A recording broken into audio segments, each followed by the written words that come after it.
النهاردة هعمل معاكم طاجن بطاطس بالصدق مدخنة تحفة جدا بجد. مختلفة وبطريقة مختلفة، طعمها حلو جدا بجد، تحس اكنها مشوية كده على الفحم. ينفع تتاكل بالعيش او ينفع تتاكل بالرز. يلا بينا نبدأ بسم الله واشوف عملت الوصفة بتاعتي ازاي.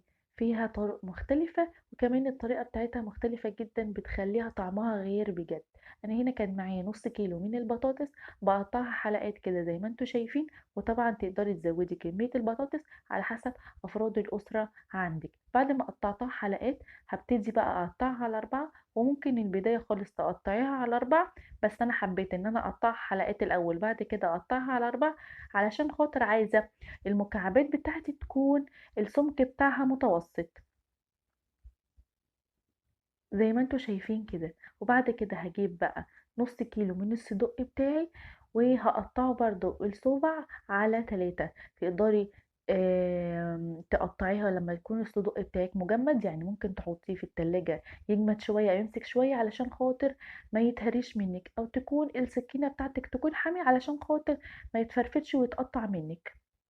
بعد ما قطعتهم بقى كده زي ما انتوا شايفين، هجيب طاسة على النار واحط فيها معلقة زيت كبيرة. مش هزود في الكمية بتاعة الزيت علشان خاطر زي ما انتوا عارفين ان الصدوق بيكون فيه الدهون، والدهون بتاعته طبعا هتطلع. بسيبه بقى لحد لما يطلع السوائل بتاعته كده على نار هادية، ما بعليش عليه النار عشان خاطر ما يشدش. في الوقت دوت هجيب الطماطم بتاعتي والفلفل الحراق وهقطعهم بقى شرايح. انا هنا كنت مستخدمة فلفل بارد وفلفل حامي، يعني تقدري طبعا لو بتحبي الحراق تزودي، او لو مش بتحبي الحراق ما تحطيش خالص. بس هو بصراحة لما بيكون فيه نسبة حماية بسيطة كده بيكون طعمه حلو. وطبعا كل واحد على حسب الرغبة بتاعته.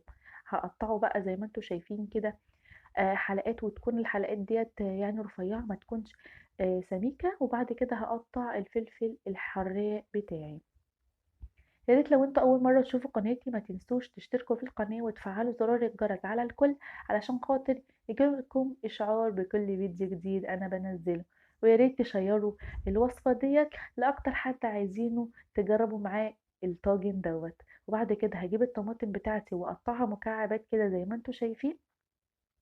وطبعا هنا انا بعمل كله مكعبات، عايزه الخضار يكون باين في الوصفه بتاعتي.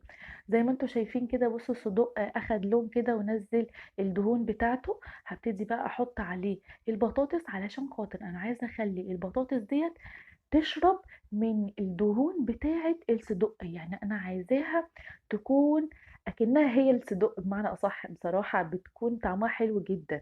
بسيبها بقى واقلبها مع بعض واحط عليها ملح وفلفل، وكمان بحط الملح والفلفل دول عشان خاطر اتبل البطاطس وتكون التتبيلة دخلت جوه البطاطسية نفسها، بتشرب من السوائل بتاعة الصدوق وكمان من البهارات، بتكون بجد حلوة جدا. وبعد كده بجيب فصين توم كده وههرسهم واحطهم برضو في الصينية بتاعتي واقلبهم. التركاية ديت بتخلي البطاطس بتروح في حتة تانية خالص. انا ما بحطش عليها بصل، تقدري لو انت حابة تكوني بتحطي بصل تحطيها، بس هي بصراحة الطريقة ديت بتكون مختلفة وطعمها مختلف وبتكون حلوة جدا.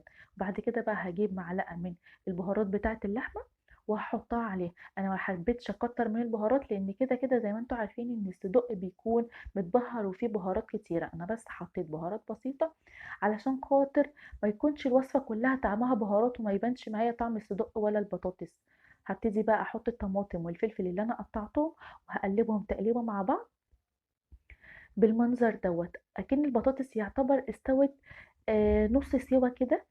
خلاص هي كده، بصوا بالمنظر دوت البطاطساية شربت من كل التتبيلة وشربت من الصوص بتاع الصدق. هجيبها بقى واحطها في طاجن. والوصفة ديت بجد حقيقي حلوة، اتمنى تجربوها. الطريقة بقى بتاعت الطاجن ديت ان انا ادخلها في الفرن تاخد لون، برضو طريقة مختلفة حلوة جديدة. انا بصراحة اول مرة اعملها بالطريقة دي وكان طعمها حلو. هحطها بقى في الفرن بتاعي تستوى تكمل سواها البطاطس بتاعتها وتاخد اللون زي ما انتوا شايفين دوت. هعمل تركاية بقى تانية مختلفة. هجيب بقى حتة فحم اولعها على النار، وبعد كده هجيب طبق زي ما انتوا شايفين كده واحط فيه نص الطاجن، واحط عليه من الصوص بتاع البطاطس ديت او نقطة زيت، وهغطيهم. والبخار بقى او الدخان اللي بيطلع بتاع الفحم دوّة بيخلّيها طعمها أكنها مشوية على الفحم كده، بجد بتكون حلوة حقيقي. دوّة بقى عايزة رغيف بلدي كده زي ما أنتم شايفين وتاكلوها، لو أنتم حابين تاكلوها بالعيش برضه بتكون قصدي بالرز، بتكون حلوة برضه جدًا مع الرز. وطبق سلطة كده أو حبة مخلل بتكون حلوة جدًا، وصفة غدا بسيطة وسهلة وسريعة، أتمنى تجربوها والسلام عليكم.